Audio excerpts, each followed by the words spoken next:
আসসালামু আলাইকুম। আজকে নতুন একটি অভিজ্ঞতা আপনাদের সঙ্গে শেয়ার করতে যাচ্ছি। এই জায়গাটা হলো বগুড়া মমইনের প্যারিস হুইল।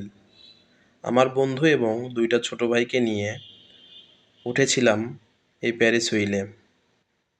আমরা ছোটবেলা অনেকেই নাগরদোলায় উঠেছি, কিন্তু নাগরদোলার আদলেই এই প্যারিস হুইল তৈরি করেছে।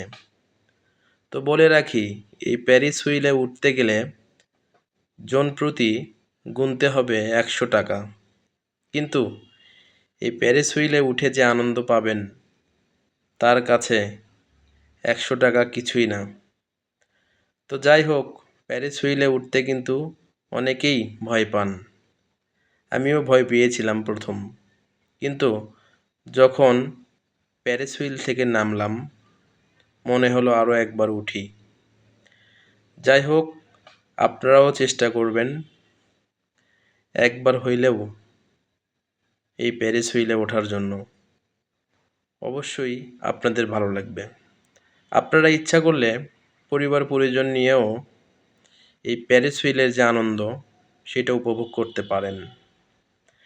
তো পুরো ভিডিওটা অবশ্যই সবাই দেখবেন এবং প্যারিস হুইলের যে আনন্দঘন মুহূর্ত, এই মুহূর্তটা আপনাদের সঙ্গে শেয়ার করার জন্যই এই ভিডিওটা তৈরি করেছিলাম।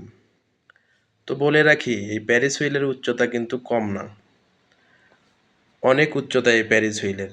এই প্যারিস হুইলটা যখন ঘুরতে ঘুরতে সর্বোচ্চ চূড়ায় গিয়ে পৌঁছায়, তখন মনে হয় যে না, ভয় কাকে বলে তখন বোঝা যায়। তো সবচেয়ে বড় কথা হলো, আপনারা যারা প্যারিস হুইলে উঠেছেন তারা অবশ্যই জানেন এটাতে ওঠার আনন্দও কিন্তু আছে। তো আনন্দর পাশাপাশি ভয় কিন্তু একটু থেকেই যায়, তাই না? তো আমার বন্ধু এবং ছোট ভাইয়েরাও মোটামুটি অনেকটা ভয় পেয়েছে। তো যাই হোক, মোটামুটি ৪-৫ জন ছিলাম বিধায় ভয়টা একটু কম পেয়েছি। আর এর উচ্চতা কত মিটার হবে আনুমানিক আমার জানা নেই, কিন্তু এই প্যারিস হুইলের সর্বোচ্চ চূড়া থেকে বগুড়া শহরটা পুরোটাই প্রায় দেখা যাচ্ছিল এবং আমার বন্ধুও কিন্তু অনেক ভয় পাইছে। তো ওকে বারবার করে বলার পর রাজি হয়েছিল প্যারিস হুইলে ওঠার জন্য।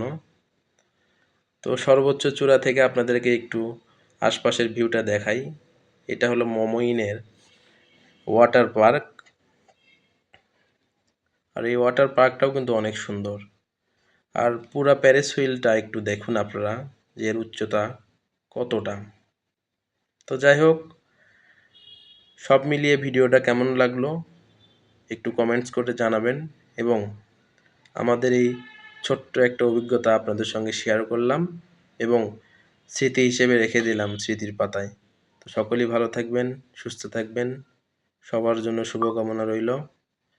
আসসালামু আলাইকুম।